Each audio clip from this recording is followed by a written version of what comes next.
I travel a lot as a blind woman for work, for pleasure. I love going abroad, but these are 5 reasons why it's really hard to be blind abroad. Reason 1, disabled toilets being inside the gendered bathrooms. So this isn't a problem I massively encounter in the UK. It seems to be a French thing and a US thing, because every time I go abroad to those countries, Ollie is shouting so much outside the bathroom. People are looking at him like, who is this random man shouting outside the women's toilets? And he's going, left a bit, Lou, right a bit, Lou, forward, and he's telling me where to go. Bless him, he has no shame, and I just love him for that, because, you know, who cares what other people think? Not me and Ollie. So when I find myself in the bathroom and a lovely woman is willing to help me, but I'm in France, I have no idea what she's often saying to me.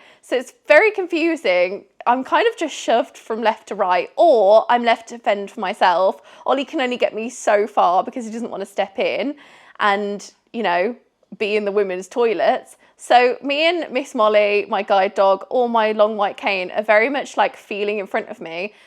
And then it's like, obviously, me just feeling with my hands where the toilet is, where the flush is, where the paper is. And often I just need my Dettol wipes, which are always in my handbag. And also, I love my hand sanitizer, because sometimes I walk out and I say to Ollie, I couldn't find the tap, because I've just often given up. But this is a lot easier when we go abroad with our best friends, Reese and Soph. Reese is blind and Soph is sighted. So I'm like, Soph, I'll just grab your arm and we can go in, and the boys can go in the toilet together, which is very useful and helpful. Gesturing is massive when you don't speak the native language. So there are so many social cues, like non-verbal social cues, that I just don't get on a day-to-day basis within my own country where I speak the language. But going abroad is another ball game, because if you are trying to communicate that you want something from the supermarket, or you're saying, where are the directions to X, Y, or Z? Often Ollie is pointing to the person who's helping us. And I'm like, what's just gone on? And he has to like deep dive into quite a detailed audio description of where they were pointing and what they were saying to us. So it's really useful and helpful to not only work with my husband, but to always be with my husband, because he's just lovely to be with anyway, but he's so useful in getting directions abroad. But I think for me, it does leave me feeling isolated, because I should possibly be using AI to then translate their French into English, and that is probably me thinking on the spot, solving the problem of this a little bit more. It's something I used when I was in Japan filming my BBC documentary in Hiroshima, when I met Mariko-san. She is a 2nd generation Hibakusha, and I mean, it was the honour of my life to meet her, but she had a Android phone and she was speaking into it in Japanese, and then it was, you know, talking to me back in English. So I really need to be utilising that, because then I wouldn't feel so bad about non-verbal communication. But it still is a thing, especially in France. Gesticulation is a massive thing, and sometimes I just wish that I could see it, and it does make things a little bit harder. At least Coca-Cola is still the same in France. Although actually Coke is a bit better tasting in Europe. What do you guys think? I don't know, that's just a me thing. Also, there's a part of me that risks offending somebody. So for instance, when we're in Japan, there's a very specific way that when in a work setting, offering up a business card, you bow in a certain way, and it's obviously very visual. I was so worried about doing that. I was like, Ollie, am I doing it right? And I was over practicing. And he was like, Lulu, it's fine, you can do it, you can do it. But I just would not want to offend someone's culture or beliefs. And yeah, I would rather over practice than offend. But yeah, there's different cultural things that I could just completely miss out on. 3, not having the same guide dog laws when abroad, when traveling with guide dog Miss Molly. So I have been in Sweden ordering an Uber and thus attempting to get in the Uber, not ordering a specific pet Uber, because in the UK, my guide dog is not a pet. In the USA, my guide dog is not a pet and she should not be refused. However, in Sweden, we were none the wiser that they can refuse me if I didn't order an Uber Pet. And for me, that's so frustrating because you look at the law when something's happening to you and you feel quite distressed. Now I've learnt my lesson and we ChatGPT, deep research, all of this stuff. I've got a very helpful and useful husband, but also ChatGPT is accessible to me. So I do a lot of searching when I would have usually Google searched on ChatGPT now as a blind person, and it's really helpful.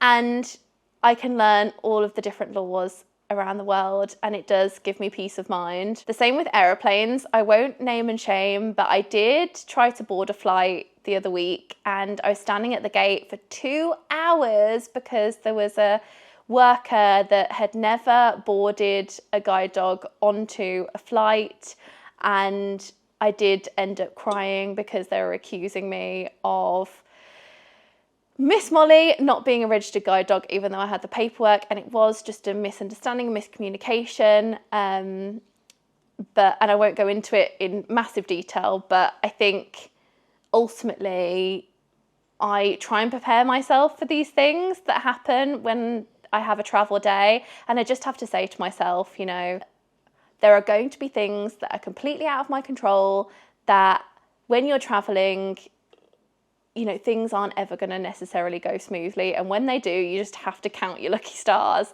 And it's made me the resilient person that I am. So I really do have the philosophy now of let them. And I love Mel Robbins. If you know, you know.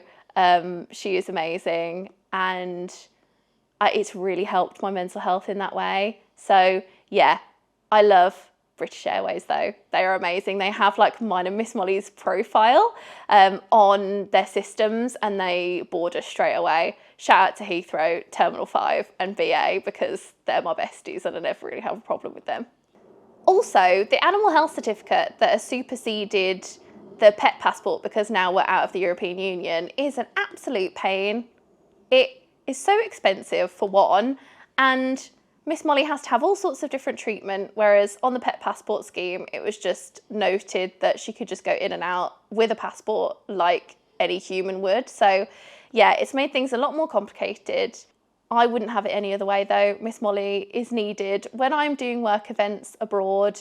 So if we can bring her, we will. I actually wrote a really interesting article on a few of these topics. So check out the comments down below because I will link my opinion pieces on these that I did a few months back now. Number 4, different cultural attitudes to blindness. I find this really interesting, especially when I went to Japan, because culturally, they didn't expect blind people to necessarily work, but we were really cared for in the infrastructure. So there was tactile lines everywhere. There was tactile maps on the Shinkansens, which are the bullet trains. And I found people were very respectful, but they didn't necessarily, from a cultural perspective, believe that I had to work as a disabled person. And for me, being a businesswoman in the UK and being so independent in that way, I was like, oh my gosh, I expect from myself that I work. I expect that I am a fully independent person monetarily. And so from that perspective, my English values definitely conflict. And I find this so interesting. I fully respect Japan. I think it's a gorgeous, gorgeous country. I would go back in a heartbeat. It's so clean. It is so respectful. But yeah, the culture is just very different to mine, and I love it because experiencing different cultures abroad is one of the best things about life. So I loved going, and yeah, I'll probably go back again.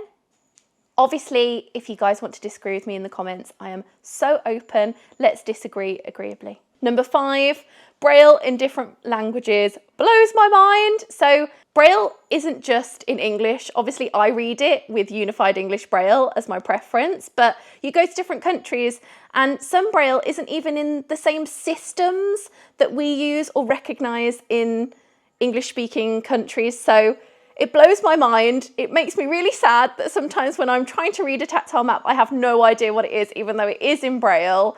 But, you know, I think that's just a me thing. I probably should learn different Braille languages and Braille systems. So I've received a few comments, and I totally understand why this is a stereotype, but people seem to think that Braille as a whole is a universal thing. So if you're blind, you can read it. Braille is just an alphabet, so A, B, C, D, E, etc. is completely different in my Latin version of Braille than, say, a Japanese version of Braille or a Chinese version of Braille. They have completely different Braille systems, even though it is a sequence of dots. I can't read Japanese Braille. I can't read Chinese Braille. So when I'm trying to read tactile maps abroad, it blows my mind because I have no idea what the Braille is. Even French Braille, I'm like, what? I don't understand. So yeah, very confusing. And when there's a cool tactile map, I do think, oh, I wish this was in Unified English Braille. But yeah, no, it's cool. And that's it for the video, guys. I really hope you enjoyed this video. And don't forget to like, comment, share, and subscribe. Thank you so much for watching every single Sunday. I love you guys millions, and we'll see you very soon for a new one.